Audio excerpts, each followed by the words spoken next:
بدلے میں 2 سال کے گناہ اللہ تعالیٰ معاف فرما دے گا۔ یہ کرم، یہ پتہ ہے کیوں ہے؟ یہ اس لیے ہے کہ جب حاجی وہاں حاضر ہوتے ہیں اللہ تعالیٰ بہت خوش ہوتا ہے، اور ہمارے ہاں یہ ہے ہمیں خوشی ہو ہم خوشی میں صدقہ کرتے ہیں، خیرات کرتے ہیں۔ ہمارا بیٹا میٹرک میں پاس ہو جائے ہم دوستوں کو مٹھائی کھلاتے ہیں۔ اللہ سب سے بڑا کریم ہے، جب اس کے گھر میں اکناف عالم سے حاجی سمٹ کر حج بیت اللہ کے لیے آتے ہیں، اللہ اپنے گھر کی شوکت، عزت، عظمت، حرمت اور محبوبیت کو دیکھ کر اتنا خوش ہوتا ہے کہ اللہ تعالیٰ اس خوشی میں خیرات ساری کائنات میں بانٹتا ہے، اور جملہ عالم اسلام کے مسلمانوں پر نگاہ کرم کرتے ہوئے ان کے ایک دن کے روزے، 8ویں کے دن کے روزے کو سال کے گناہوں کا کفارہ بنا دیتا ہے، اور نامی کے روزے کو 2 سال کے گناہوں کا کفارہ بنا دیتا ہے۔ یہ اللہ تعالیٰ کی گویا خیرات ہے، عنایت ہے۔ اپنے ان حاجیوں کی حاضری کی خوشی میں ایمان سے بتائیں، ہے کرم کے نہیں ہے؟ بندے تو گئے، حاجی تو گئے اپنے گناہ معاف کروانے کے لیے، اسی لیے فرمایا اے بندے تیرا رب شکور ہے، تیرا رب قدردان ہے۔ 2 آدمی ناراض ہوں، ایک آدمی بڑے مرتبے کا، ایک چھوٹے کا۔ آج تو چھوٹے کو کوئی خاطر میں نہیں رہتا۔ آپ نے اخبارات میں پڑھا ہوگا، میڈیا میں دیکھا ہوگا کہ پی ٹی آئی ابھی اقتدار میں نہیں آئی کہ ان کے ایک آدمی نے غریب آدمی کو تھپڑ اور تماچوں سے اس کی عجیب خاطر کی، اس بیچارے کی گاڑی پی ٹی آئی کے ایک بڑے آدمی کی گاڑی کے آگے رک گئی، اس نے تماچے مارنے شروع کر دیے۔ یہاں چھوٹوں بڑوں کا یہ فرق ہے، لیکن اللہ کی بارگاہ میں یا عام حالات میں کہتا ہوں چھوٹا آدمی چاہتا ہے کہ میں بڑے کو راضی کروں، اور اگر بڑا راضی ہو جائے تو چھوٹا خوش ہوتا ہے، چلو جی چیئرمین صاحب راضی ہو گئے، نمبردار صاحب راضی ہو گئے، بڑا آدمی چھوٹا خوشیاں مناتا ہے۔ اللہ کی قسم تیرا رب وہ رب مہربان ہے جو اتنا کریم ہے کہ جب کوئی بندہ توبہ کرتا ہے اللہ جنت میں چراغاں کرواتا ہے۔ ملائکہ کہتے ہیں یا اللہ چراغاں کیوں کروایا جا رہا ہے؟ فرمایا ایک میرا بندہ روٹھا ہوا واپس میری بارگاہ میں آ گیا۔ حد ہے نا کرم کی، بندہ ہی گناہ کرے، بندہ ہی اللہ کو ناراض کرے، اور وہی بندہ اللہ کو منانے کے لیے آ جائے، توبہ کر لے، استغفار کر لے۔ اگر عام دنوں میں استغفار کا یہ حال ہے تو ان دنوں میں، ذی الحج کے ان مبارک دنوں میں، ان 10 دنوں اور راتوں میں جن کی قسم رب نے قرآن میں اٹھائی، والفجر ولیال عشر، ہمیں قسم ہے فجر کے ٹائم کی اور 10 راتوں کی قسم ہے۔ محدثین کرام اور مفسرین کرام نے فرمایا جن 10 راتوں کی اللہ نے قسم اٹھائی ہے وہ ذی الحج کی پہلی 10 راتیں ہیں، اور یہی 10 دن برکت والے ہیں۔ میں عرض کر رہا ہوں آج ہمیں یہ دن نصیب ہیں، توجہ فرما کر ان کو گزار اکثر زبان پر تکبیرات کے کلمات دہراتے رہیں، استغفار کرتے رہیں، نیکی کریں، بھلائی کریں، اچھائی کو فروغ دیں۔ ان دنوں میں نیکی کرنے کا ثواب عام دنوں کی نسبت زیادہ ملتا ہے، کیونکہ ان دنوں میں حاجیوں کی حج پر آنے کی وجہ سے اور خاص حکمتوں کے تحت اللہ کریم نے ان دنوں کو بڑا برکت والا بنا دیا۔ بلکہ ایک اہل اللہ، میں نے ایک کتاب میں پڑھا، قبرستان سے گزر رہے تھے۔ یاد رکھیں ہر بندے کی نظر برابر نہیں ہوتی، آپ کی میری نظر دیوار کے پرے نہیں دیکھ سکتی، اللہ کے بندوں کی نظر وہ دیکھ سکتی ہے۔ حضرت سیدنا عثمان غنی رضی اللہ تعالیٰ عنہ جمعے کا خطبہ دے رہے تھے، لوگ آ رہے تھے مسجد میں، ایک آدمی داخل ہوا، جو ہی وہ داخل ہوا تو حضرت عمر نے، پہلے خطبہ بھی یہی ہوتا تھا، تقریر بھی یہی ہوتی تھی، حضرت عثمان غنی نے خطبے میں ایک جملہ ایڈ کر دیا۔ آپ جو خطبہ پڑھ رہے تھے، جو تقریر کر رہے تھے، حضرت عثمان نے اس میں ایک جملہ بڑھایا۔ آپ نے فرمایا مالی ارا علی وجوہکم اثر الزنا، اے لوگوں مجھے کیا ہو گیا ہے کہ میں تمہارے ماتھوں پر زنا کے اثرات دیکھ رہا ہوں۔ یہ جملہ آپ نے ایڈ کیا۔ جمعہ کے بعد ایک آدمی آپ کو ملا اور ملاقات کی، اور ملاقات میں کہنے لگا اوحی بعد رسول اللہ، کیا حضور کے بعد بھی وحی آتی ہے، وحی اترتی ہے؟ آپ نے فرمایا نہیں، حضور کے بعد وہی کہاں آئے گی؟ کہنے لگا آپ کو کیسے پتا چلا کہ مجھ سے زنا کے اثرات مرتب ہوئے، مجھ سے صادر ہوئے؟ آپ نے فرمایا، اس کو یہ جواب نہیں دیا کہ میں نے یہ جملہ کیوں کہا، آپ نے آگے جو بات کی وہ بڑی قابل غور ہے۔ آپ نے فرمایا تم نے رسول اللہ کا یہ فرمان نہیں پڑھا، اتقوا فراست المومن فإنه ينظر بنور اللہ، اتقوا فراست المومن، مومن کی فراست سے بچا کرو، کیوں؟ جو سچا مومن ہوتا ہے انہو ینظر بنور اللہ، نظر اس کی ہوتی ہے، وہ دیکھتا اللہ کے نور کی مدد سے۔ گویا بتایا، اس نے کہا امیر المومنین میں نے ارادے سے راستے میں اس عورت پر نظر نہیں ڈالی۔ اب حضرت عثمان مسجد میں تھے، وہ باہر آ رہا تھا، راستے میں ایک حسین عورت گزری، اس آدمی کی نظر پڑ گئی۔ حضرت عثمان غنی نے مسجد میں اس کے ماتھے کو دیکھ کر کہا مالی ارالا وجوہکم اثر الزنا، اس نے اپنی وضاحت کی، اس نے کہا امیر المومنین میں نے جان بوجھ کر نظر نہیں کی بلکہ اتفاقاً نظر پڑ گئی۔ فرمایا اس میں اشارہ تھا عام لوگوں کا معاملہ اور ہے، صحابہ مصطفیٰ کا معاملہ اور ہے۔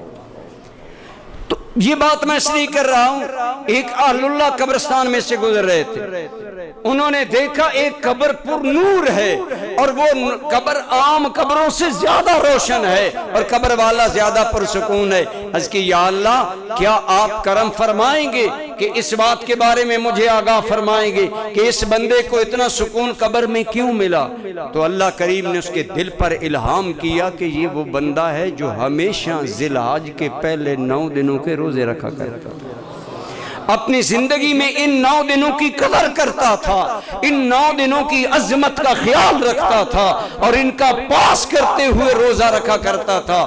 آج ہم نے اس کی قبر کو بھی پر نور بنا دیا ہے اور اس کی قبر کو باعث سے سکون بنا دیا ہے۔ تو برادران گرامی قدر، یہ اللہ پاک کا کرم ہے کہ اس نے امت مصطفیٰ کے لیے کبھی رمضان رکھا، کبھی محرم رکھا، کبھی ذی الحج رکھا، کبھی شعبان رکھا، کبھی کوئی رات برکت والی، کبھی کوئی دن برکت والا، اور یہ دن بطور خاص برکت والے اور قربانی والا عمل تو ان سب سے فائق ہے۔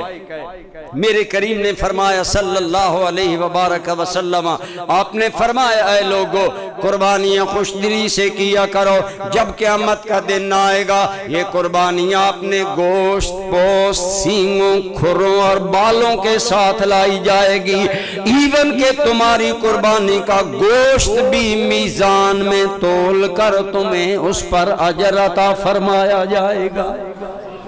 اب وہاں کا میزان الگ ہے، ایک بات یاد رکھیں، بعض اوقات ایک بات ہوتی ہے ادھوری ہوتی ہے، چونکہ ہم دین میں فہم نہیں رکھتے، لوگ مذاق اڑانا شروع کر دیتے ہیں۔ احادیث میں جو کچھ آتا ہے وہ برحق ہوتا ہے۔ اب دیکھیں آج ہم خوراک کھاتے ہیں کہ نہیں کھاتے، لیکن ماں کے پیٹ میں بھی خوراک کھاتے تھے، وہ جہان اور تھا، وہاں خوراک کا عالم اور تھا، یہاں جہاں اور ہے، یہاں خوراک کا عالم اور ہے۔ قبر میں جائیں گے، حضور نے فرمایا فنبی اللہ حی یرزق، اللہ کا نبی قبر میں بھی زندہ ہوتا ہے، اسے رزق دیا جاتا ہے۔ اب عقل کے پیمانے لے کر بیٹھ جاؤ، نبی اگر رزق کھاتا ہے تو قضائے حاجت کہاں کرتا ہے؟ نہیں، عقل قرباں کم بپیش مصطفیٰ، ایمان ہی یہی ہے کہ اپنے عقل کو رسول اللہ کے ارشاد کے سامنے قربان کر دو۔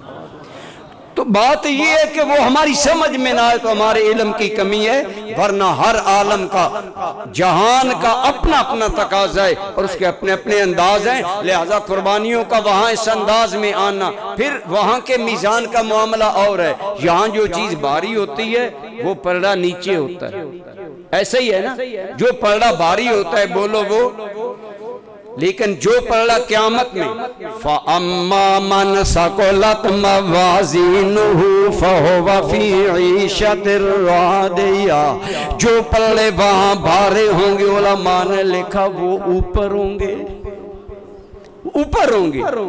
اس کی حکمتیں اب وقت نہیں کہ میں اس پر مزید آگے بات شروع کر دوں، تو بہرحال قربانی وہ عمل ہے جس کا خون کام آئے گا، گوبر کام آئے گا، کھر کام آئیں گے، بلکہ بتایا اصل بات یہ ہے لن ینال اللہ لحومها ولا دماؤها ولکن ینالہ التقوی منکم، تمہاری قربانیوں کے ظاہری گوشت بھی یہاں تم کھا لیتے ہو، چمڑے تم استعمال کر رہتے ہو، مالک وہاں کیا پہنچا؟ فرمایا ہم تو صرف تیرے دل کا حال دیکھتے ہیں۔ جیسے ابراہیم کا دل کا حال دیکھا کہ ابراہیم میری رضا پر اسماعیل کو ذبح کرنے کے لیے تیار ہو گیا، چھری گردن پر رکھ لی اور اللہ کا نام بھی لے لیا، لیکن جب آنکھیں کھولی تو حیران ہے اسماعیل ٹھیک کھڑے ہیں اور دمبا ذبح ہو چکا۔ فرمایا ہم نے اسماعیل کو بھی بچا لیا، کیوں؟ فرمایا ہم نے ابراہیم کا دل دیکھا، اور دل دیکھا کہ ابراہیم تیار ہو گئے اسماعیل کو ذبح کرنے کے لیے، بس ہم نے خلوص قبول کر لیا، اور اتنا قبول کیا وَنَادَيْنَاهُ أَن يَا إِبْرَاهِيمُ قَدْ صَدَّقْتَ الرُّؤْيَا إِنَّا كَذَلِكَ نَجْزِي محسنین۔ حضرت ابراہیم حیران ہے، یا اللہ کیا ہوا؟ فرمایا ہم خلوص والوں کو یوں ہی اجر دیتے ہیں، یہ خلوص کا عمل ہے میرے بھائی۔ قربانی جتنے خلوص سے کرے گا، جتنے پیار سے کرے گا، عشق الہی کی جتنی مستی میں کرے گا، اللہ کی قسم جتنا تو قربانی کے جانور سے پیار کرے گا، پھر خدا کے نام پر ذبح کرے گا، اللہ اس پیار کا بھی تمہیں اجر عطا فرمائے گا۔ اس عمل میں یہ برکت ہے، یہ سعادت ہے۔ دعا کریں اللہ ان مبارک دنوں کی برکات ہمیں حاصل کرنے کی توفیق عطا فرمائے، اور نہیں تو 8 نامی ذی الحج کا روزہ خود رکھیں، اہل خانہ کو جگائیں۔ میں جب اپنے گاؤں میں زمانے طالب علم میں جمعہ پڑھاتا تھا، اگلے دن میں نے اپنے گاؤں میں ہر جمعرات، پہلی جمعرات میں اپنے گاؤں جاتا ہوں ہاتھی وینڈ، وہاں ایک ہم تحریک حی علی الفلاح کے تحت تبلیغی پروگرام کرتے ہیں۔ میں نے ان کو بتایا، وہ لوگ تو جانتے تھے، میں نے کہا یہ مسئلہ میں نے اس وقت پڑھا، اور الحمدللہ ہمارے محلے میں ایک بوڑھی مائی ہوتی تھی، وہ بڑی نیک عورت تھی، ان کو میں نے یہ روزے کی فضیلت بتائی، پھر وہ ہمارے گھر آتی، ہمیں جگاتی، محلے والوں کو، اور الحمدللہ ایک ماحول بن گیا۔ ہم ماحول نہیں بناتے نیکی کا، بنائیں ماحول، خود روزے رکھیں، گھر والوں کو رکھائیں، ملائکہ جا کر بتائیں یا اللہ تیرے فلاں بندے کے گھر والے آئے تو سارے بالغ روزے میں، تو بتائیں وہاں آپ کا شمار کس کیفیت میں ہوگا۔ اللہ ہمیں توفیق عطا فرمائے۔ انشاءاللہ تعالی نماز عید الاضحیٰ عیدگاہ اصحاب بدر میں 7 بجے ادا کی جائے گی۔ وقت نوٹ فرمائیں، چونکہ قربانیاں بھی کرنے ہوتی ہیں، انشاءاللہ وقت کی پابندی ہوگی، وقت پر تشریف لائیں اور نماز عید الاضحیٰ ادا کرنے کا ثواب حاصل کریں۔ دوسرا اعلان یہ ہے کہ انجمن کی طرف سے بڑی قربانیوں کا حسب سابق انتظام کیا گیا ہے، جو حضرات حصہ ڈالنا چاہیں جامع مسجد امیر حمزہ میں قاری افتخار حسین صاحب کے پاس نام لکھوائیں، اور دارالعلوم میں مولانا بشیر احمد چشتی صاحب، اور بازار میں چودھری شوکت حسین بریار صاحب یا محمد اقبال چوہان صاحب وغیرہ کو نام لکھوائیں اور حصہ ڈالیں۔